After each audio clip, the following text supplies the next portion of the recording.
కొత్త గవర్నమెంట్ చంద్రబాబుని చూడడం, కూటమి భాగస్వామ్యాలు మీకు చాలా అద్భుతంగా కోఆపరేట్ చేయడం. ఈ స్వరూపం మార్చగలమంటారా రాజకీయంగా? పాలల్లో నీళ్లు కలపచ్చు, నీళ్ళల్లో పాలు కలపలేదు.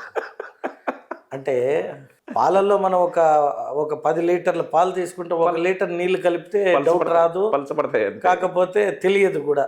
10 లీటర్ నీళ్ళు తీసుకొని 1 లీటర్ పాలు కలిపాము అంటే అది కలిపేసి పాలు అని చెప్పడం కూడా మనం మూర్ఖత్వం అవుతుంది. అంటే ఈరోజు నేచర్ ఆఫ్ ఇదిలో చంద్రబాబు నాయుడు లాంటి వ్యక్తి లేకపోతే ఈ సిస్టమ్ కొలాప్స్ ఎలా అయిపోయిందంటే, కాకినాడ పోర్టు నుండి ఏమేమి జరుగుతున్నాయి ప్రజలు టీవీలో చూస్తున్నారంటే, మేము విమర్శ అంటారు ప్రతిదీ కూడా.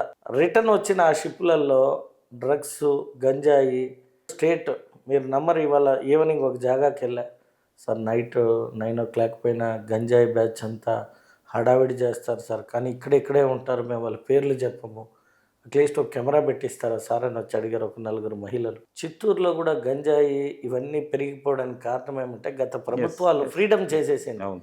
ఈరోజు నేను వచ్చి అరికట్టిన నా పైన దాడి చేసే విధమైన ఆలోచనలతో ఉండారు.